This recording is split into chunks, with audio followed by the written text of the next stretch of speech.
Hi guys, welcome back to my channel. तो आगे हम डिस्कस करने वाले हैं केसेस जो क्वासी कॉन्ट्रैक्ट की तरह डीम्ड किया जाता है, मतलब cases which are deemed to be as a quasi contract. ठीक है, एक्चुअल कॉन्ट्रैक्ट नहीं है लेकिन उसको हम ट्रीट करेंगे क्वासी कॉन्ट्रैक्ट की तरह। तो उसमें जो सबसे पहला है, अच्छा इसके पहले ये कहां से सेक्शन शुरू होता है? 68 से लेके 72 तक का सेक्शन से। ठीक है, इतने ही सेक्शंस पढ़ने हैं आपको। 68 से लेके 72 तक का सेक्शंस पढ़ोगे तो आपके सारे जो क्वासी कॉन्ट्रैक्ट के सिचुएशंस है, ट्रांजैक्शंस है, इसमें कवर हो जाते हैं। सबसे पहला 68 में क्या बोल रहा है? Claims for necessaries supplied. अगर आपने नेसेसिटीज की चीजें सप्लाई करी है तो क्या आप उसके लिए क्लेम ले सकते हो? ले सकते हो कि नहीं? तो जनरली यहाँ पे जो होता है वो आता है माइनर, कि माइनर के सर्वाइवल के लिए आपने क्या किया? नेसेसरी सप्लाई किया। तो जिस पर्सन ने नेसेसरी सप्लाई किया था, क्या उस पर्सन के पास राइट है माइनर की प्रॉपर्टी से पैसे लेने के, जितना भी उसने खर्चा किया है? यस। तो पहला यहाँ पे क्लेम्स फॉर नेसेसरीज सप्लाइड। इसमें एक ट्विस्ट है, मैं आपको वो आगे जब भी कॉन्सेप्ट पढ़ाऊंगी तब बताऊंगी। क्लियर? सेकेंड सेक्शन क्या बोलता है 69 का? Payment by an interested person. मतलब वो मैं पेमेंट कर रही हूँ लेकिन मेरा ट्रांजैक्शन नहीं है, मैंने ट्रांजैक्शन करना नहीं था, किसी और का ट्रांजैक्शन है, लेकिन उस ट्रांजैक्शन में मैं इंटरेस्टेड हूं, इसके लिए मैंने पे किया है। तो उसको भी क्या बोलेंगे हम लोग? क्वासी कॉन्ट्रैक्ट के कैटेगरी में कैटेगराइज करेंगे। और जिसके भी बिहाफ में आपने पेमेंट किया है उस पर्सन को पैसे देने पड़ेंगे आपको। क्लियर है? ये भी बताऊंगी, इसका भी एग्जाम्पल बहुत अच्छा एग्जाम्पल लिखा है। तीसरा है सेक्शन 70, बोलता है obligation of persons enjoying benefit of non gratuitous act. ऐसा कोई एक्ट है जो नॉन ग्रेटिट्यूअस है। नॉन ग्रेटिट्यूअस है मतलब जो फ्री नहीं है, मतलब जो इस पार्टी ने आपके लिए कोई एक्टिविटी की थी उसका इंटेंशन था कि आप उसको पैसे दो, उसके बदले में आपने उस कॉन्ट्रैक्ट, उस ट्रांजैक्शन का क्या उठाया? बेनिफिट उठाया है। तो आपको क्या देना पड़ेगा? कुछ तो रिटर्न में देना पड़ेगा, क्योंकि वो एक्ट फ्री नहीं था। ठीक है, तो आपको उस एक्ट के बदले में कुछ तो रिटर्न में देना पड़ेगा। तो अगर आपको कुछ बेनिफिट मिला है तो आपके ऊपर ऑब्लिगेशन है। अगर वो काम नॉन ग्रेटिट्यूअसली किया है तो you have to make the payment for it. Clear है? सेक्शन नंबर 71 अपना बहुत ही क्लासिक एग्जांपल है क्वासी कॉन्ट्रैक्ट का। Responsibility of finder of goods. किसी का गुड्स खो गया है, आपको गुड्स मिल गया तो आप बन जाते हो फाइंडर ऑफ गुड्स। तो आपकी रिस्पॉन्सिबिलिटी है क्या करना? उस गुड्स को रिटर्न करना। और लास्ट में सेक्शन नंबर 72 क्या बोल रहा है? Money paid by mistake or under coercion. मैंने किसी को गलती से एक्स्ट्रा पे कर दिया तो क्या उस पर्सन को रिटर्न करने की रिस्पॉन्सिबिलिटी है कि नहीं है? तो लॉ ने उसके ऊपर ऑब्लिगेशन डाल दिया है कि तेरे को गलती से एक्स्ट्रा पैसा है, तेरा हक नहीं है उस पैसे पे, तो you have to return that money to the true owner. Clear हो गया? या कोवर्जन यूज करके मुझसे किसी ने पैसे लिए हैं, लोन लिया है, उधार लिया है, तो मैं क्या कर सकती हूँ? उनसे वो पैसे रिकवर कर सकती हूँ अंडर क्वासी कॉन्ट्रैक्ट। क्लियर हो गया यहां तक? तो ये 5 ही सिनारियोस है जो आपको अच्छे से पढ़ने हैं क्वासी कॉन्ट्रैक्ट में। इसमें से कहीं ना कहीं से एग्जाम में क्वेश्चंस आता है। ओके, चलो ये सारी चीजें जो आपको नहीं पढ़नी है। पहला, claims for necessary supply to persons incapable of contracting. ऐसे पर्सन जो कॉन्ट्रैक्ट करने के लिए इनकेपेबल होते हैं और आपने उनको कुछ नेसेसरी सप्लाई किया। What comes under the definition of necessary? चलिए बताओ, what is necessary thing for a person और a human being? Food. Very good. खाने के बिना तो इंसान जिंदा नहीं रह सकता। पहले तो वही चीज आती दिमाग के अंदर। दूसरा, क्लोथिंग, कपड़े चाहिए। आप तो जंगल में तो रह नहीं रहे कि पत्ते लपेट के निकल लोगे। तीसरा, शेल्टर, कहीं तो रहना पड़ेगा, घर होना चाहिए, 4 दीवार होना चाहिए कम से कम, शेल्टर। और अच्छा एजुकेशन। देखो 4th नंबर पे तुम्हारा एजुकेशन आ रहा है। ये जो फर्स्ट प्रायोरिटी होनी चाहिए, फोर्थ प्रायोरिटी है। इसके लिए जो देखो, जो तुम ज्यादा करते हो वो ज्यादा बढ़ता है। तुम खाने के बारे में बहुत सोचते हो इसलिए तुम मोटे होते जाते हो और आलसी होते जाते हो। तुम कपड़ों के बारे में बहुत सोचते हो कि कपड़े हमारे अच्छे होने चाहिए, ब्रांडेड होने चाहिए, तुम उस तरीके के कपड़े पहनते हो। तुम घर का बहुत ध्यान रखते हो, घर में ये होना चाहिए, वो होना चाहिए, घर वैसा होना चाहिए, वैसा सब ध्यान रखते हो। और फिर कहीं तो तुमको लगता है अच्छा पढ़ाई भी करनी होती है, ओके ओके ओके, ठीक है ठीक है ठीक है, चौथे नंबर पे पढ़ाई है तो सही, कम से कम लिस्ट में है तुम्हारे। और लास्ट हेल्थ होता है। अगर आपके पास ये चीजों की रिक्वायरमेंट है, अगर आपके पास ये सारी चीजें है, फुलफिल्ड हो इससे, तो आप गरीब नहीं हो। क्या आपके पास खाने के लिए खाना है, पहनने के लिए कपड़े हैं, रहने के लिए घर है, पढ़ने के लिए माँ बाप ने पैसे दिए हैं, हम लोगों ने क्लास दिया है, और हेल्थ है आप लोगों का अच्छा। बस अगर आपके पास ये 5 चीजें नेसेसरी है किसी भी पर्सन के लाइवलीहुड के लिए, अगर ये 5 चीजें होती हैं तो ये वो पर्सन क्या है, एक वेल पर्सन है, वेल मेंटेन्ड पर्सन है, कोई प्रॉब्लम नहीं, कोई टेंशन नहीं है इसकी सिचुएशन में। लेकिन आप लोगों को ये सारी फैसिलिटीज मिल रही, so you don't value it. There are certain persons who are deprived of this facilities. उनको खाने के लिए खाना नहीं, पहनने के लिए कपड़े नहीं, रहने के लिए घर नहीं, पढ़ने के लिए स्कूल और कॉलेज की फी भरने के पैसे नहीं है, और लास्ट में उनके पास हेल्थ तो दूर दूर तक कहीं नहीं है। बराबर कि नहीं? तो अगर ऐसे किसी पर्सन को किसी ने हेल्प किया, ऐसा इंसान जो इन फैसिलिटीज को अफोर्ड नहीं कर सकता है, और कोई एक अच्छे इंसान ने उस पर्सन को वो सारी फैसिलिटीज प्रोवाइड की जो रीजनेबल है। मतलब मैं नहीं बोल रही हूँ कि आप इंटरनेशनल स्कूल में जाके पढ़ाई करो, गवर्नमेंट स्कूल में पढ़ो, लेकिन पढ़ो तो सही, कम से कम आपको पता चले कि ABCD में डिफरेंस क्या होता है, क ख ग में डिफरेंस क्या होता है, इतना तो पता चले आप लोगों को। बराबर कि नहीं? आप थोड़े से एजुकेटेड बन जाओ, पढ़ो। लेविश स्कूल में पढ़ने की जरूरत नहीं है, गवर्नमेंट स्कूल में पढ़ना तो पढ़ो। लेकिन अगर मैंने आपको किसी भी तरीके से हेल्प किया, आपके जो नेसेसरी आइटम्स है उनको फुलफिल करने के लिए, तो कहीं ना कहीं लॉ बोलता देख तू इतना खर्चा कर रहा है, इतना अच्छा इंसान है, तो शायद तुम नहीं लेना चाहता, लेकिन शायद तू चाहता भी कि मुझे इसके बदले में पैसे मिले। बराबर कि नहीं? तो तू पैसे रिकवर कर सकता है क्या? पहला क्वेश्चन। मानो एक ऑर्फन चाइल्ड है, एक माइनर है, ये एक माइनर है, इसके पेरेंट्स के एक एक्सीडेंट में डेथ हो गई। अब ये माइनर के पास न खाने के लिए खाना, न रहने के लिए घर, न टेक केयर करने के लिए कोई नहीं है इसके पास। तो इस माइनर को एक अंकल क्या करते हैं, इसका ध्यान रखते हैं, इसको लेके जाते हैं अपने घर पे, पालन पोषण एजुकेशन सब प्रोवाइड करते हैं। अंकल को मालूम है इस माइनर की क्या है, एक प्रॉपर्टी है। बराबर कि नहीं? हो सकती है माँ बाप ने प्रॉपर्टी बनाई रहेगी, तो हो सकती है। तो अंकल ने क्या किया, इसका बचपन में बहुत ध्यान रखा अच्छे से, मतलब कोई भी बैड इंटेंशन नहीं था अंकल का, बहुत अच्छे से ध्यान रखा, अच्छे से ध्यान रखा, अच्छे से ध्यान रखा। और आफ्टर वन फाइन डे जब ये माइनर से क्या बन गया, मेजर बन गया, तो इसको बताते बताते अंकल ने बोला देख बेटा तेरा मैंने इतना ध्यान रखा है बचपन से, तेरे पर मैंने कुल मिला के 10 लाख का खर्चा किया है। तो इसने बोला तो अंकल क्या चाहिए आपको, आप बताइए, मैं आपके लिए वो करने के लिए रेडी हूँ। तो कुछ मत कर बेटा, तेरे पेरेंट्स की प्रॉपर्टी है, उस प्रॉपर्टी में से क्या कर, मुझे खाली 10 लाख रुपए दे दे, दैट्स ऑल। अगर प्रॉपर्टी की वर्थ होगी 10 लाख रुपए की, तो uncle can recover 10 lakh rupees. अगर प्रॉपर्टी 6 लाख की है तो अंकल 6 लाख रिकवर कर सकते हैं। अंकल इस बच्चे को या इस बेटे को या इस इंसान को जिसको उन्होंने सारी फैसिलिटीज प्रोवाइड की थी, उससे पर्सनल लेवल पे पैसे नहीं ले सकते कि तू जा एक्स्ट्रा काम कर, मेहनत कर और तू मेरे को पैसे दे, नहीं। आप इसकी प्रॉपर्टी से पैसे रिकवर करो, पर इस पर्सन को आप पर्सनली लाइबल नहीं कर सकते हो। ये समझ में आ गया? तो ये क्लेम्स फॉर नेसेसरी सप्लाइड का एक एग्जांपल है। पढ़े इसको हम लोग। इफ अ पर्सन, अगर कोई पर्सन है जो क्या है, इनकेपेबल है, इनकेपेबल क्यों है, of entering into a contract और anyone whom he is legally bound to support, या फिर ऐसा कोई पर्सन है जिसके ऊपर कोई डिपेंडेंट पर्सन है, मतलब इसकी लॉफुल ड्यूटी है कि जो इसके ऊपर डिपेंडेंट है उसको क्या करे, सपोर्ट कर सके, लेकिन ये केपेबल ही नहीं, तो कर नहीं पा रहा है सपोर्ट, ना खुद को हैंडल कर पा रहा है, ना अपने डिपेंडेंट को हैंडल कर पा रहा है।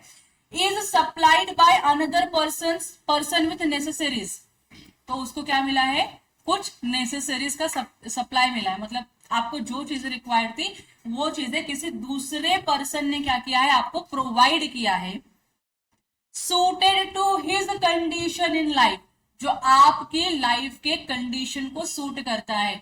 तो मैं अगर बहुत गरीब हूं तो मेरे को लाविश चीजें देने की जरूरत नहीं है, मैं जिस सोसाइटी से बिलोंग करती हूँ उस सोसाइटी में जो स्टैंडर्ड्स है आपको वही मेंटेन करना है। बराबर कि नहीं? तो जो उसके लाइफ को, लाइफस्टाइल को या कंडीशंस ऑफ लाइफ को जो सूट करती है, आपने उसको सारी नेसेसिटीज सप्लाई करी है। The person who has furnished such supply is entitled to be reimbursed from the property of such incapable person. तो वो जो भी इनकेपेबल पर्सन है उस इनकेपेबल पर्सन की प्रॉपर्टी, पर्सन की बात नहीं चल रही है, उस इनकेपेबल पर्सन की प्रॉपर्टी को यूज करके आपने जितने भी नेसेसरीज प्रोवाइड किए थे वो सारे रिकवर कर सकते हो। ये क्लियर हो गया? एग्जाम्पल देखो, ए ने बी को क्या किया है, कुछ नेसेसरी सप्लाई किया है, और बी कौन है, एक लुनाटिक है या मानो एक माइनर है। लुनाटिक है तो भी तो इनकेपेबल हो गया, कॉन्ट्रैक्ट नहीं कर सकता वो, बराबर की नहीं, तो उसको पता ही नहीं कि उसकी जिंदगी में क्या हो रहा है। तो उसका ध्यान रखने के लिए ए ने क्या किया, कुछ नेसेसरी सप्लाई किए उसको with the necessary suitable to his condition in life. उसकी लाइफ को, लाइफ स्टाइल को जो सूट करता है, उसकी लाइफ को जो सूट करता है, वो सारी चीजें उन्होंने सप्लाई किया। A is entitled to be reimbursed from B's property। अगर B की प्रॉपर्टी होगा तो A के पास पूरा राइट है B की प्रॉपर्टी को यूज करके अपने आप को रिइम्बर्स कर ले, जितना भी खर्चा किया था सब क्या कर ले, रिकवर कर ले। बराबर की नहीं? सही है कि गलत है?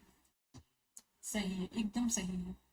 तो यहाँ पे ना इनकेपेबल पर्सन की बात चल रही है, तो this incapable person can be any person, it need not to be minor only, it can be minor, major, major है लेकिन आंख नहीं है उसको, he is lunatic, बराबर की नहीं, he is not having hands and legs, अब क्या करोगे, कुछ नहीं कर सकते, तो he is incapable of doing anything, बराबर की नहीं। तो इस सिचुएशन में अगर किसी इनकेपेबल पर्सन को किसी दूसरे पर्सन ने जो भी रिक्वायर्ड नेसेसरीज है वो सप्लाई किया है, तो जो अदर पर्सन है उस पर्सन के पास पूरा राइट है लुनाटिक, माइनर और जो इनकेपेबल पर्सन है उसकी प्रॉपर्टी से रिइम्बर्स करके लेने का सारा एक्सपेंसेस जो उसने इनकर किया है। यहां तक क्लियर हो गया आप लोगों को?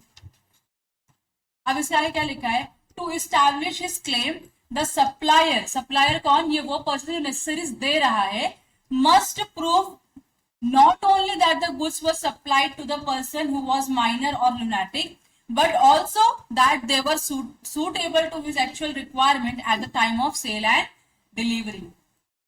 तो यहाँ पे क्या बोल रहे हो, जब आप इस प्रॉपर्टी को क्या कर रहे हो, लिक्विडेट कर रहे हो, प्रॉपर्टी को लिक्विडेट करके आप क्या कर रहे हो, अपना पैसा रिइंबर्स करके ले रहे हो, तो आपको दो चीजें प्रूव करनी होंगी।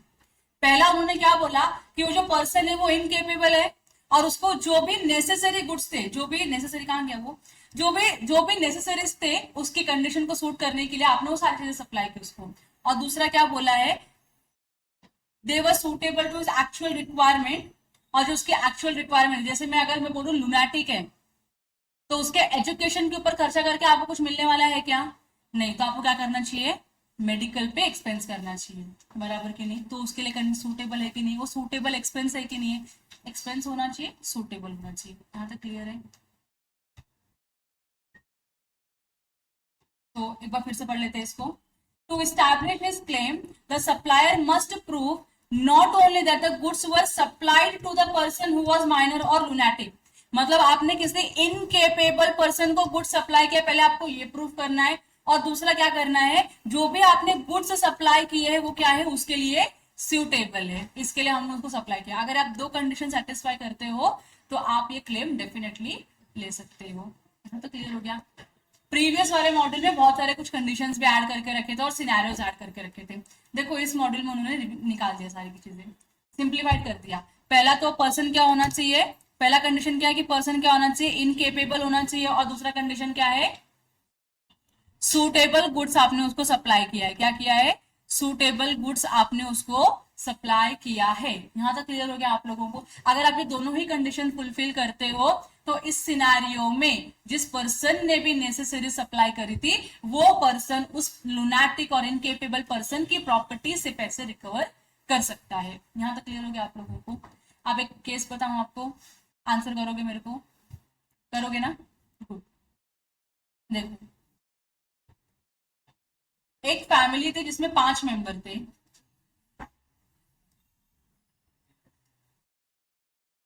ठीक है। अब 5 मेंबर में कौन कौन आता है मैं बताती हूँ। एक फादर है, एक मदर है और एक ग्रैंड मदर है, ठीक है। और इसके क्या है, 2 बच्चे हैं, 2 किड्स है। यहां तक क्लियर हो गया? ये पांचों लोग कहीं तो जा रहे थे घूमने के लिए, लेकिन नसीब खराब थी, एक्सीडेंट हुआ, फादर की भी डेथ हो गई, मदर की भी डेथ हो गई। जो बच्चा है वो कौन है, एक तो ग्रैंड मदर है और 2 किड्स है। अब मुझको बताओ ग्रैंड मदर भी क्या है, थोड़े से एजेड है, तो वो तो कुछ कर नहीं पाएंगे अपने हिसाब से, एज इलनेस, एज के हिसाब से जो इलनेस होती है, जो बीमारियां होती है, सारी है उनको। और बच्चे क्योंकि छोटे, उनको कुछ पता नहीं कि करना क्या होता है, तो बच्चों ने भी कुछ किया नहीं है। तो ऐसे सिचुएशन में यहाँ पे मिस्टर एम करके एक पर्सन है, वो जब उनको ये सिनेरियो के बारे में मालूम पड़ता है, जो उसके नेबर है या रिलेटिव है, कोई भी है, तो उन्होंने क्या किया, ग्रैंड मदर का भी ध्यान रखा, प्लस उसके साथ में जो बाय वन गेट टू का ऑफर आया है, 2 बच्चे आए हैं जो, उनको भी क्या किया, education, food, clothing, shelter, health provide किया। और ग्रैंड मदर को मेजरली क्या, क्योंकि बुढ़ी है, तो इसको मेजरली कौन से फैसिलिटीज प्रोवाइड किए, मेडिकल फैसिलिटीज प्रोवाइड किया। और इनको बाकी की सारी चीजें जो नेसेसरी है, इनके लाइफस्टाइल को जो सूटेबल है, वो सब सप्लाई किया। किसने सप्लाई किया, मिस्टर एम ने सप्लाई किया। अब क्योंकि ये लोग मर गए हैं, तो इनकी डेफिनेटली प्रॉपर्टी है, इनकी है प्रॉपर्टी है, तो इनकी जो प्रॉपर्टी का वैल्यू है, प्रॉपर्टी का वैल्यू है टोटल 50 लाख रुपीज। कितनी है, 50 लाख रुपीज। तो मिस्टर एम ने ग्रैंड मदर का पूरा ध्यान रखने में, मेडिकल एक्सपेंसेस करने में, जितना भी खर्चा होता है वो ऐड किया, और इन 2 बच्चों को माइनर से मेजर और केपेबल बनाने के लिए जितना भी खर्चा लगता है सब ऐड किया।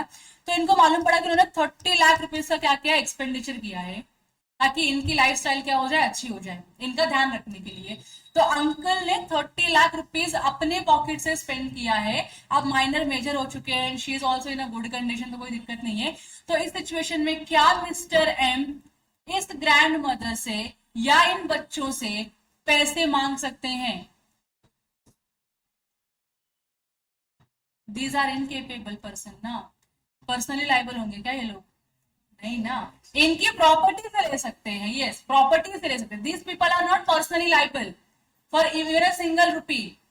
हाँ, मिस्टर एम बोल सकते हैं, बेटा तुम्हारी प्रॉपर्टी है, तुम्हारे एक्सपेंस किए मैंने, तुमको पालन पोषण करके बड़ा किया है, 30 लाख रुपए पूरे खर्चे किए मैंने, now you have a property worth rupees 50 lakh, ये 30 लाख का मैं क्या करूंगा, रिइंबर्समेंट ले लूंगा तुम्हारी प्रॉपर्टीज को यूज करके। बराबर कि नहीं? क्या मिस्टर एम ऐसा कर सकते हैं? कर सकते हैं। आंटी का जो ग्रैंड मदर है, इनका जो उन्होंने मेडिकल एक्सपेंस किया, क्या वो 30 लाख में इंक्लूडेड, इसमें इंक्लूडेड है? क्या वो इसको भी रिकवर कर सकते हैं? Yes, because that person is incapable. तो यहाँ पे सिर्फ माइनर को आपको रेस्ट्रिक्ट नहीं करना है, माइनर के सेंस में बात नहीं करनी है, it is any incapable person, incapable कोई भी हो सकता है, ठीक है। तो 30 लाख में सब कुछ इंक्लूडेड है, इनका मेडिकल एक्सपेंडिचर और इनका स्कूलिंग एंड ऑल सब इंक्लूडेड है, तो अंकल 30 लाख रुपीज रिकवर कर सकते हैं। व्हाट इफ प्रॉपर्टी की वैल्यू कितनी है, सिर्फ और सिर्फ 20 लाख रुपए है। प्रॉपर्टी की वैल्यू कितनी है, 20 लाख रुपए। अंकल ने खर्चा कितना किया है, 30 लाख रुपए। क्या अंकल अब पैसे रिकवर कर सकते हैं इनकी प्रॉपर्टी से? यस। कितना रुपया? ओनली 20 लाख रुपीज, उससे ज्यादा का आप रिकवरी नहीं कर सकते हो। यहां तक क्लियर है? और जो बैलेंस 10 लाख रुपया है, उसके लिए ये लोग पर्सनली भी लाइबल नहीं होंगे। यहां तक क्लियर हो गया आपको? गुड। ऐसा एग्जाम में केस आया था, इसलिए मैंने आपको बता दिया। अब नेक्स्ट आता है payment by interested person. Section number 69 में लिखा है पेमेंट बाय इंटरेस्टेड पर्सन। मैं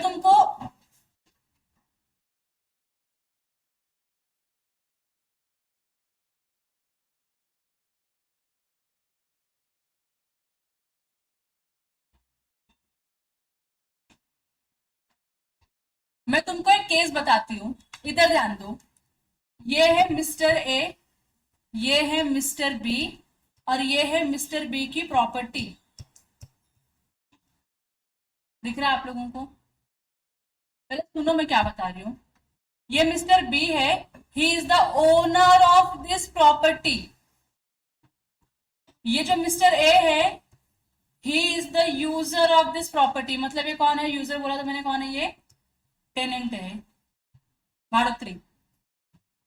तो ये ओनर ने अपनी ये बिल्डिंग जो है मिस्टर ए को रेंट पे दिया है यूज करने के लिए। क्लियर है यहां तक? मिस्टर बी ने मिस्टर ए को अपनी प्रॉपर्टी फुल्ली यूज करने के लिए दिया है। यहां तक क्लियर है आपको? जिसके बदले में मिस्टर ए क्या करेंगे, मिस्टर बी को कुछ मंथली रेंट देंगे। कितना रेंट देंगे अपने लिए रेलेवेंस नहीं रखता, तो उनको क्या मिलेगा, मंथली रेंट मिलेगा। क्यों मिलेगा? क्योंकि अंकल ने अपनी प्रॉपर्टी यूज करने के लिए दी है, इसके लिए अंकल को रिटर्न में क्या आ रहा है, मंथली रेंट आ रहा है। यहाँ तक क्लियर हो गया आप लोगों को?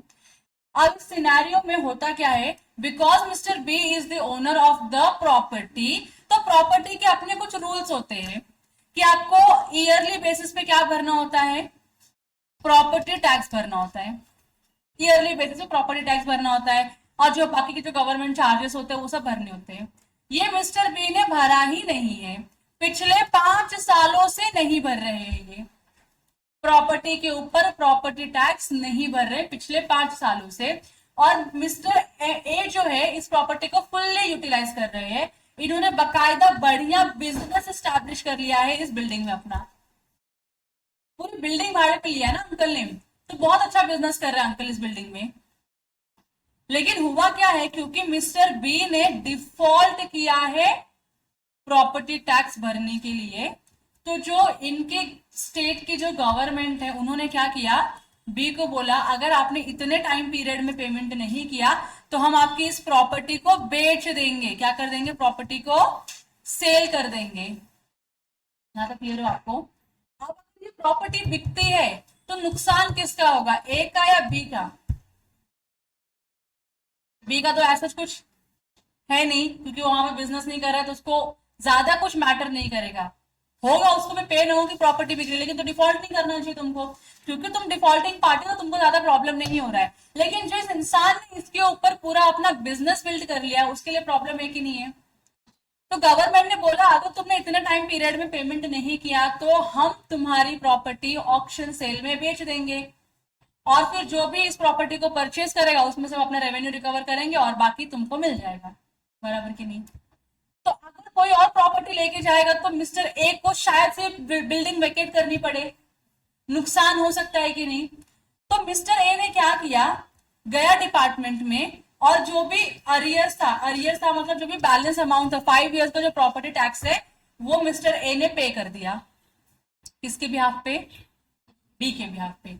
रिस्पॉन्सिबिलिटी किसकी थी पे करने की, बी की थी, लेकिन बी ने पे किया क्या, नहीं। तो बी के बिहाफ में जो मिस्टर ए है उसने क्या किया, पूरे 5 इयर्स का अरियर्स पे कर दिया। अब गवर्नमेंट लैंड बेचेगी, इसकी प्रॉपर्टी बेचेगी नहीं, गवर्नमेंट को क्या चाहिए था, पैसा चाहिए था, मिल गया उनको उनका पैसा तो वो शांत है, तो उन्होंने ऑक्शन सेल कैंसिल कर दिया। यहां तक क्लियर है।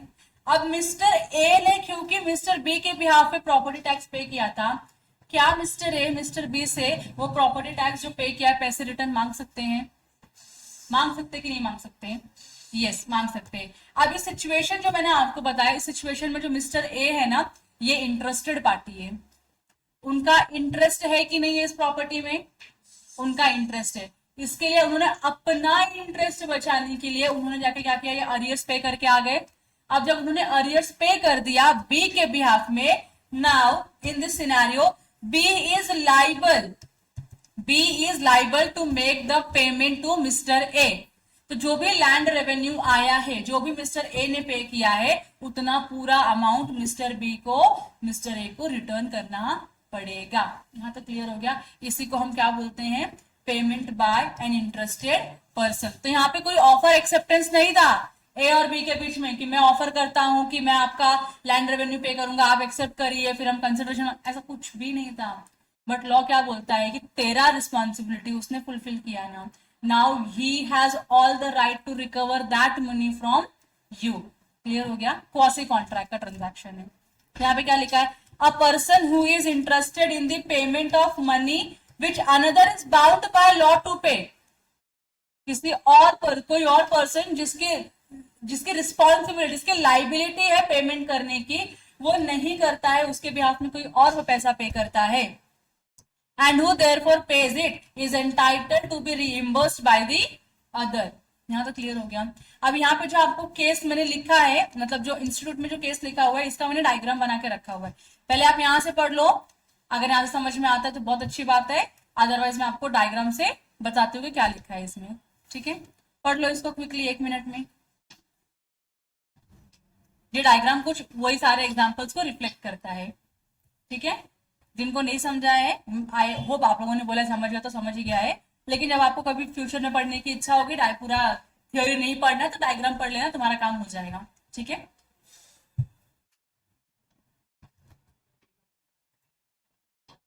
अब इसके बाद हमने 2 सेक्शन कवर किया, 68 69। 68 में क्या बोला था, necessary supply to incapable person, तो आप उसका क्लेम ले सकते हो। दूसरा क्या पढ़ा हम लोगों ने, payment by interested person, section number 69 में बोला है। अब सेक्शन नंबर 70 क्या बोलता है? Obligation of person enjoying the benefit of non gratuitous act. Gratuitous का मतलब होता है फ्री। तो ऐसे पर एक पर्सन जिसने ऐसा कोई ट्रांजैक्शन जो फ्री नहीं था, आपने उस ट्रांजैक्शन का अगर बेनिफिट उठाया है, एंजॉय किया है, तो आपके ऊपर ऑब्लिगेशन है कि आप क्या करो, वो बेनिफिट के लिए पेमेंट करो। क्लियर है? देखो, in terms of section 70 of the act, where a person lawfully does anything for another person or delivers anything to him not intending to do so gratuitously, आपने किसी पर्सन को क्या किया है, कुछ डिलीवर किया है या उसके लिए आपने कुछ काम किया है जहां पे आपका जो इंटेंशन है वो फ्री में काम करने का नहीं है, and such other person enjoys the benefit thereof, जिसके लिए ये काम किया गया था वो पर्सन ने इस काम का बेनिफिट उठाया है, उसको फायदा हुआ है।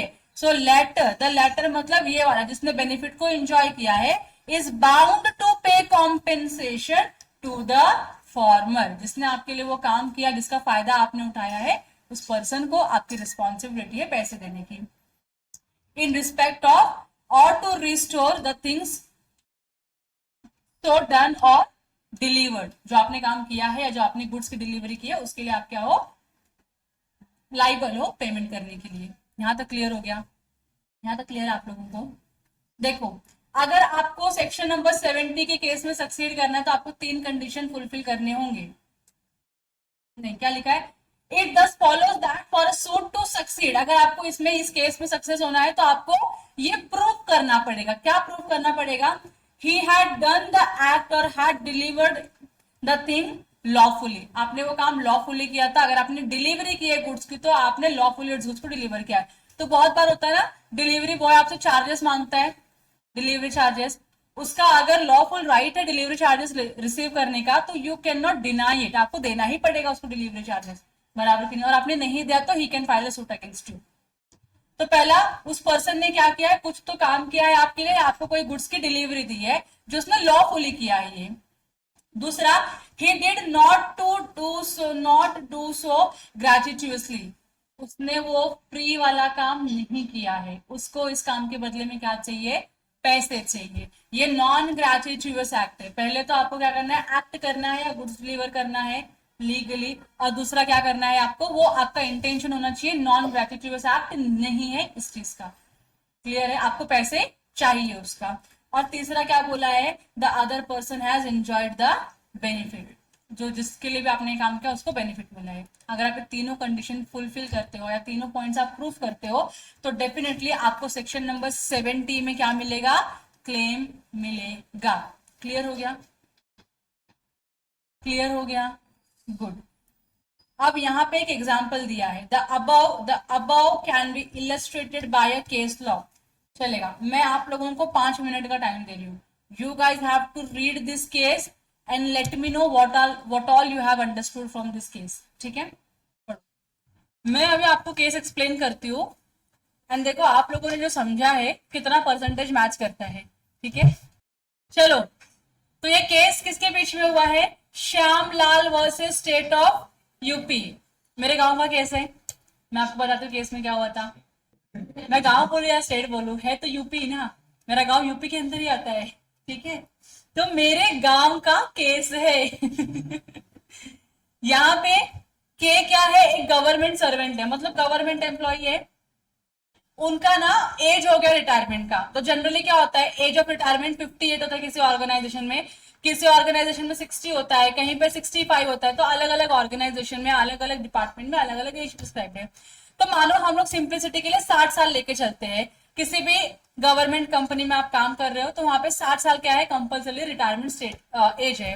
क्या आप 60 साल के हो गए, सर अब बस करिए पैसे कमाना, आप घर पे रहिए, 2 रोटी तोड़िए आराम से बच्चों के साथ, काम करने मत आइए, आप आराम करिए जिंदगी में, इतना साल 60 साल काम किया, अभी और क्या चाहिए आपको जिंदगी में, आराम करो। तो के को ना कंपल्सरली रिटायर करना पड़ा और रिटायर किया गवर्नमेंट कंपनी ने। तो के ने क्या किया, एक रिट पिटिशन फाइल किया। रिट पिटिशन क्या होता है, अगर आपके फंडामेंटल राइट्स को एक्सरसाइज करने नहीं दिया जाता है आपको, या आपको रोका जाता है आपके फंडामेंटल राइट्स को एक्सरसाइज करने के लिए, तो कोई भी पर्सन क्या कर सकता है, रिट पिटिशन फाइल करके डायरेक्टली हाई कोर्ट में या सुप्रीम कोर्ट में केस दर्ज कर सकता है।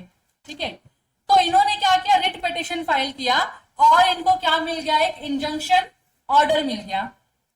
किसके अगेंस्ट में, जो इन्होंने क्या किया था, इसका रिटायरमेंट करवाया था, रिटायरमेंट के अगेंस्ट में क्या मिल गया, कोर्ट से एक इंजंक्शन ऑर्डर के स्टे पे लगा दो इसको, अभी इनका रिटायरमेंट आप कंक्लूड ना करो, स्टे पे लगा दो, रुका दो इनके रिटायरमेंट को। ठीक है, और ही वॉज री इंस्टेटेड एंड वॉज पेड सैलरी।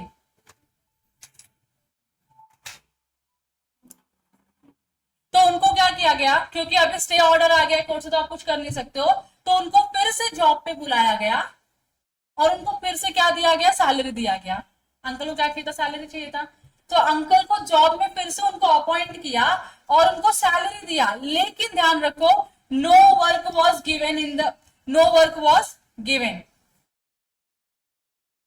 आपकी रिटायरमेंट की एज हो गई, आपको रिटायर किया, आपको अच्छा नहीं लगा, आपने कोर्ट में रिट पिटिशन फाइल किए, रिट पिटिशन फाइल करने के बाद आपको इंजंक्शन ऑर्डर मिला अगेंस्ट द रिटायरमेंट के, और उसको होल्ड पे कर दिया, और आपको गवर्नमेंट कंपनी ने फिर से क्या किया, रीअपॉइंट किया। आपको जितने महीने तक आपको रीअपॉइंट किया करके रखा था उतने महीने का सैलरी भी पे किया, लेकिन उस पीरियड में आपको काम नहीं दिया गया करने के लिए, बराबर की नहीं, आपको आपने काम किया और आपको सैलरी मिली होती तो कोई दिक्कत थी क्या, नहीं, बिना काम किए आपको सैलरी मिली है। समझ में आ रहा है आप लोगों को, कुछ महीने आपको सैलरी मिली है और आपको कंपनी ने कोई भी काम करने के लिए नहीं दिया है।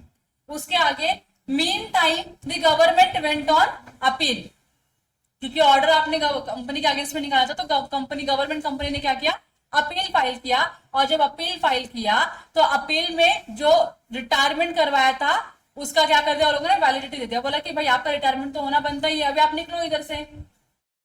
तो फेवर, जजमेंट किसके फेवर में आया, गवर्नमेंट कंपनी के फेवर में आया। The appeal was decided in the favour of the government, K was directed to return the salary paid to him.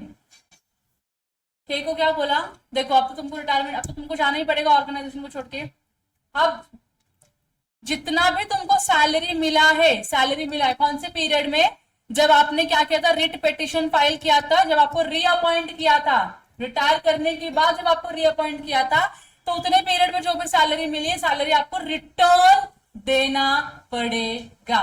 समझ रहे आप लोगों को, सैलरी रिटर्न देना पड़ेगा फॉर द पीरियड ऑफ री इंस्टेटमेंट, ये जजमेंट आया था। समझ में आ गया आप लोगों को, तो हम पढ़ क्या रहते हैं, obligation of person enjoying benefit on a non gratuitous act. तो यहाँ पे आपका ऑब्लिगेशन है, इसको बेनिफिट मिला ना, के को बेनिफिट मिला ना, सिचुएशन में के को बेनिफिट मिला और उसने काम भी नहीं किया, के को बेनिफिट मिला और काम भी नहीं मिला, तो कोर्ट उसको डायरेक्ट करेगी कि भैया तू पैसे दे दे रिटर्न, जो भी पैसे देखो उस पीरियड में तेरे को वो तेरे को रिटर्न करना ही पड़ेगा, तेरा ऑब्लिगेशन है, तो उसको अपने पास रख नहीं सकता। क्लियर हो गया, इस सेक्शन के ऊपर ये केस डिसाइडेड था। फिर उसके बाद यहाँ पे एक एग्जांपल लिखा है 21, आप प्लीज फटाक से पढ़ लो। ओके, तो नेक्स्ट सेक्शन जो है दैट इज सेक्शन नंबर 71। अब ये आप लोग वेल वर्स हो इससे, responsibility of a finder of goods. अगर आपको किसी की खोई हुई वस्तु मिली है तो उसको ढूंढो और उसको रिटर्न उसके गुड्स दे दो, और उसको गुड्स रिटर्न करने में जो भी आपको खर्चे आए होंगे, ट्रैवलिंग का, फूड का, वो आप उससे रिकवर करके ले लोगे। ठीक है, सेक्शन 71 क्या बोलता है, a person who finds goods belonging to another, अगर किसी और के बिलोंगिंग वाले गुड्स जो है आपको मिलते हैं, and takes them into his custody, is subject to same responsibility as if he were a bailee. तो आपको अगर किसी की गुड्स मिली है तो उसको रेकलेसली रखना नहीं है, केयरलेसली उसको रखना नहीं है, आपको ध्यान से उस गुड्स को संभाल के रखना है until you find the real owner. बराबर की नहीं, तो अगर आपको किसी का वॉलेट मिला है तो वॉलेट में से पैन कार्ड निकाल के फेंक दो, आधार कार्ड निकाल के फेंक दो, क्रेडिट कार्ड अपने जेब में रख लो, पैसे अपने, ऐसे करोगे क्या आप लोग, नहीं ना, संभाल के रखना है। अगर आपको किसी का आपको प्लैटिनम रिंग मिल गया, प्लैटिनम नहीं है लेकिन प्लैटिनम रिंग मिल गया, तो अगर आपकी रिंग होती तो कैसे संभाल के रखते आप लोग, संभाल के कबर्ड में लॉक करके रखते, या पहनते हुए तो संभाल के रखते, इसको अच्छे से रखते। तो आपको उस तरीके से इस गुड्स को यूज करना है। बेली का मतलब क्या होता है, मैंने आपको बेलमेंट का जब कॉन्सेप्ट छोटा सा पढ़ा था तब बताया था। बेलमेंट, बेली पता है ना, कौन होता है बेली,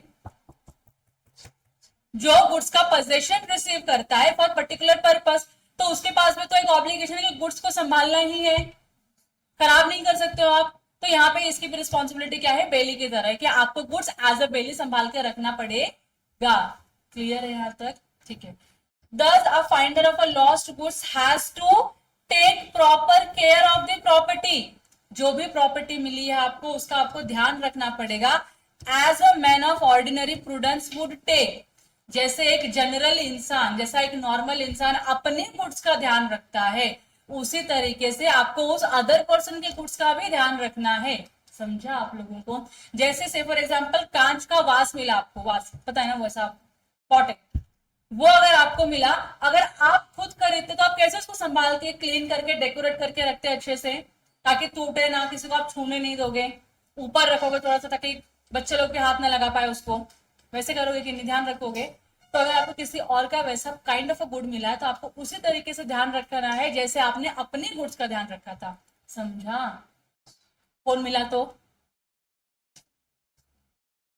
अपने फोन का कैसे ध्यान रखते हो? मतलब जिगर का टुकड़ा तुम्हारे फोन, ये तुम्हारी हार्ट बीट है, ये तुमसे दूर चलेगी तो तुम लोग मर जाते हो जाता तुम लोगों को, बराबर की नहीं? तो वैसे अगर किसी और का फोन भी मिला तो आपको संभाल के ही रखना है, ध्यान से रखना है। चार्जिंग वार्जिंग कर दो, यूज ना करो, मिस यूज ना करो उसके फोन का। समझा? गुड। दूसरा क्या बोला है, has no right to appropriate the goods. Appropriate करना, बांटो मत किसी को, तुम्हारा नहीं है ना, जिसका गुड्स है उसको रिटर्न करो। समझा? आपको ऐसा नहीं करो कि ये गुड्स मेरे को ही मिल गया, मेरे पास तो फोन है, मेरे भाई के पास नहीं, भाई तू रख, तू यूज कर इस फोन को, अपन गुड्स रिटर्न नहीं देंगे, ऐसा नहीं कर सकते हो आप। बेच भी नहीं सकते हो, प्लेज भी नहीं कर सकते हो। समझा आप लोगों को? आप गुड्स को अप्रोप्रिएट नहीं कर सकते हो। तीसरा, to restore the goods if the owner is found. आपको गुड्स रिस्टोर करना है जब आपको ओनर मिल जाएगा तब। तो आपको ओनर 6 महीने के बाद मिलेगा तो गुड्स भी 6 महीने के बाद ही रिटर्न करना है। तब तक 6 महीने तक गुड्स को क्या करने का, संभाल के रखने का, यूज नहीं करने का। जितना रिक्वायर्ड है उसका टेक केयर करने का उतना टेक केयर करना पड़ेगा, नथिंग एल्स। यहाँ पे क्लियर हो गया? ओनर मिला ही नहीं तो मतलब तुम 1 साल से ढूंढ रहे हो, तुमको किसी का फोन मिला है, you are trying to trace the person की ओनर कौन है इस फोन का, तुमको मिल ही नहीं रहा है, ओनर मिल ही नहीं रहा है, तो मुझे बताओ क्या करोगे इस गुड्स का? अभी खुद यूज करोगे, सिंपल है, खुद यूज करो, कोई दिक्कत नहीं है। समझा आप लोगों को? जैसे एक एग्जांपल देती हूँ मैं,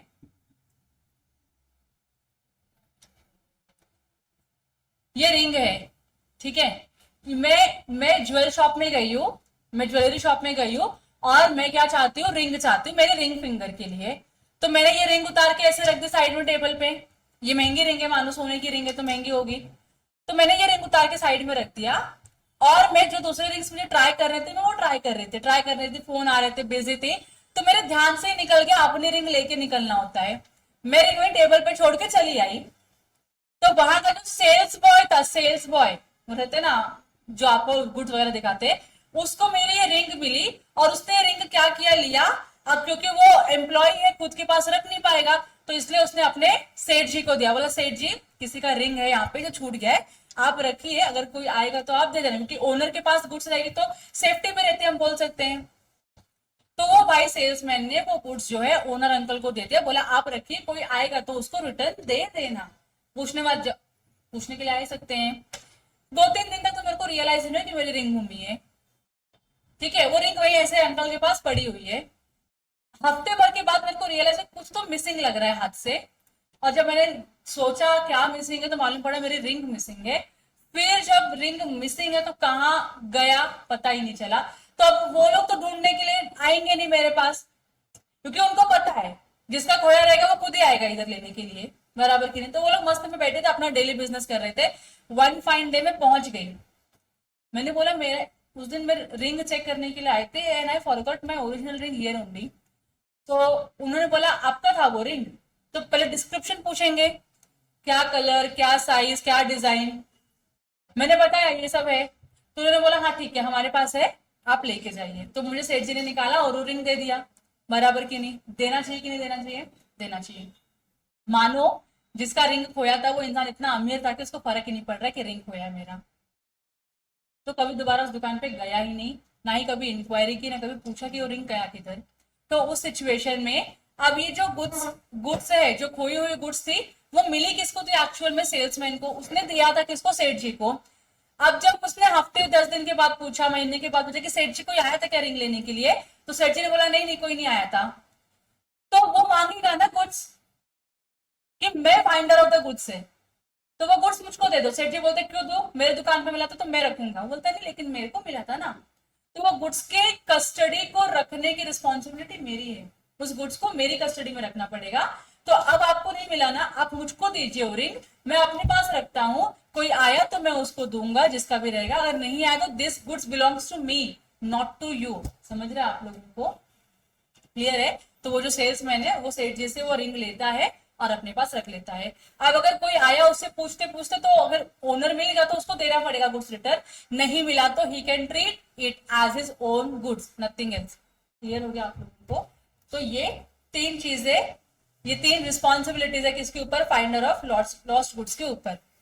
अब यहाँ पे एक केस दिया है। केस क्या है? हॉलिडेज वर्सेस हॉलर, LRNHL। देख लो आपको क्या समझ में आता है।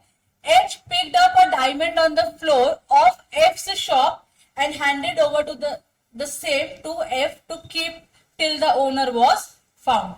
तो यहाँ पे क्या हुआ है? H को ना किसी के दुकान के फ्लोर पे क्या मिला है? डायमंड मिला है। H था, दुकान पे गया था या सेल्समैन था, कुछ भी है, उसको डायमंड मिल गया अंकल की दुकान पे ही। तो उसने क्या बोला? अंकल आप अपने पास रखिए, कोई ओनर आएगा तो उसको दे देना। In spite of the best efforts, the true owner could not be traced। Uncle ने बहुत ट्राई किया लेकिन अंकल को ट्रू ओनर नहीं मिला। After lapse of some weeks, H tendered to F the lawful expenses incurred by him and requested to return the diamond to him। कुछ समय के बाद उसने क्या बोला? ठीक है अंकल, आपने ओनर को ढूंढने में खर्चा किया ना, ये आप सारे पैसे रख लीजिए जितने भी आपने खर्चे किए थे, और जो डायमंड है ना आप मुझको रिटर्न दे दीजिए, क्योंकि आपने खर्चा किया है ओनर को ढूंढने में, आपको ओनर नहीं मिला, कोई बात नहीं है, आप ये खर्चे रखिए अपने और ये डायमंड रिंग या डायमंड मुझको दे दीजिए। एफ ने क्या किया? रिफ्यूज किया देने के लिए। तो डेफिनेटली कहां गया फिर? ये कोर्ट में गया और जजमेंट क्या आया?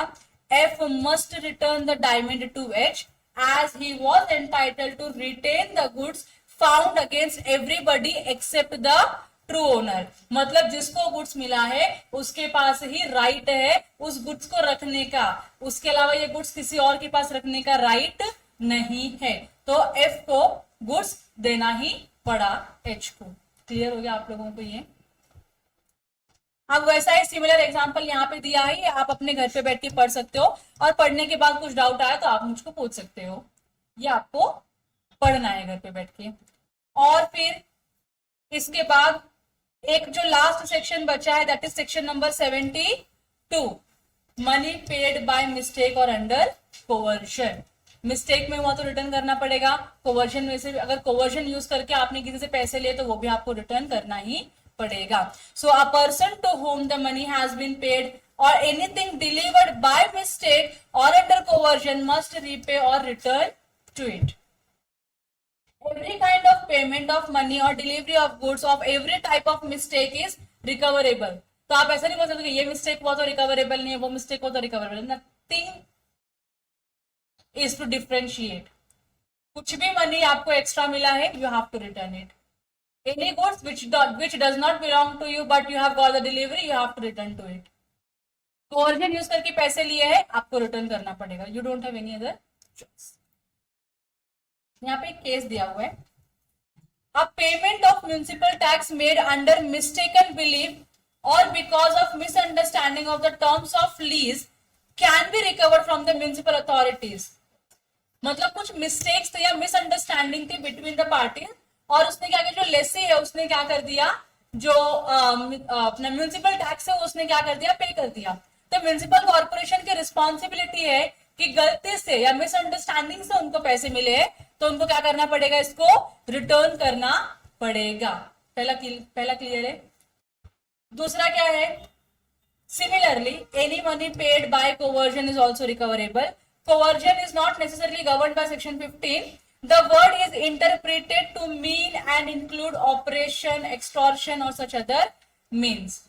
अगर एक्सटॉर्ट करके या अगर आपको अलग तरीके से टॉर्चर करके अगर आपसे पैसे लिए गए हैं तो भी आप क्या कर सकते हो, उसको रिकवर कर सकते हो। ये एक सेट के केस में बताया गया है। अगर बैंक में रॉबरी होती है, बैंक है, बैंक में रॉबरी हो रही है, रॉबर्स आते हैं, पैसे लूट के लेके चले जाते हैं, तो क्या बाद में आप केस फाइल करके अगर आपको मालूम पड़ेगा कि भाई मेरे पैसे इस पर्सन के पास है या इधर से इस ग्रुप ने चोरी किया, तो क्या आप रिकवर कर सकते हो? रिकवर कर सकते हो। और फिर यहाँ पे क्या केस दिया है, त्रिकम दास बॉम्बे म्यूनिसिपल कॉर्पोरेशन का कोई केस है। In this case where T was travelling without ticket in a tram car, आप ट्रैम में ट्रैवल करो बिना टिकट के, पकड़े जाओगे तो आपको पेमेंट तो करना पड़ेगा। And on checking, he was asked to pay 5 rupees as a penalty to compound the transaction. उन्होंने क्या बोला, 5 रुपया आपको पे करना है in the form of penalty. Penalty क्या होता है पता है ना आप लोगों को, क्या होता है? Unreasonable.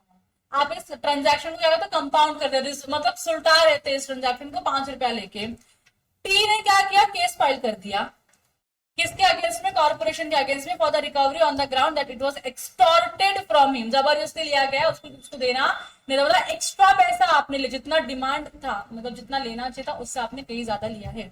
So the suit was decreed in his favour. अगर ट्रैवल टिकट 2 रुपए की थी और कोई बिना टिकट के ट्रैवल करे तो you have to take only 2 rupees from him, anything else allowed नहीं है। तो जनरली जब हम मुंबई नहीं, इंडियन रेलवेज है, तो इंडियन रेलवेज में बहुत बार लोग क्या करते हैं, जब उनको टिकट नहीं मिलता है ना, तो ऐसे ही किसी भी रेल के गाड़ी में बैठ जाते हैं और बोलते हैं जब टीसी आएगा तो हम जो भी टिकट की कॉस्ट है वो पे कर देंगे। और टीसी आता है और आपके पास टिकट नहीं होता चेकिंग पे, तो टीसी जो आपसे पैसे रिकवर करता है that is only the amount of ticket, ticket का अमाउंट ही ले सकते हैं, आपसे एक्स्ट्रा और कुछ ले नहीं सकते हैं वो। ये क्लियर हो गया, ये एक्सटॉर्शन का एक केस था। तो बस ये सारे कुछ केसेस जो सेक्शन नंबर 72 में कवर होते हैं। गलती से आपने पैसे दिए, कोवर्जन में आपने पैसे दिए, तो डेफिनेटली आप उसको रिकवर कर सकते हो। और फिर लास्ट में डिफरेंस दिया हुआ है क्वासी कॉन्ट्रैक्ट का एंड अदर कॉन्ट्रैक्ट्स का। तो पहला पॉइंट क्या बोला है, इसेंशियल एलिमेंट्स। क्वासी कॉन्ट्रैक्ट में होता है क्या इसेंशियल एलिमेंट्स? नहीं होता है, एब्सेंट है वो। लेकिन नॉर्मल कॉन्ट्रैक्ट में होता है क्या? यस, वहां पे प्रेजेंट होता है वो। ऑब्लिगेशन क्या है, यहाँ पे कॉन्ट्रैक्टिंग पार्टी खुद क्रिएट करती है ऑब्लिगेशन, और उनका कंसेंट होता है ऑब्लिगेशन क्रिएट करने में। और यहाँ पे क्वासी कॉन्ट्रैक्ट में जो ऑब्लिगेशन होता है वो लॉ इम्पोज करता है। समझा आप लोगों को? पार्टीज खुद से क्रिएट नहीं करते हैं ऑब्लिगेशन, लॉ इम्पोज करता है। बस ये 2 ही पॉइंट है डिस्टिंक्शन का, इसके लिए कभी डिस्टिंक्शन भी पूछते नहीं है। ठीक है, क्लियर हो गया? तो यूनिट नंबर 6 जो है अपना यहाँ पे समाप्त होता है। कोई डाउट है आपको यूनिट नंबर 6 में, तो प्लीज कल के लेक्चर में लेकर आओ डाउट्स को। क्लियर हो गया आप लोगों को? तो मैं ये लेक्चर यहाँ पे रुकाती हूँ, यूनिट नंबर 6 खत्म हो गया अपना। Thank you.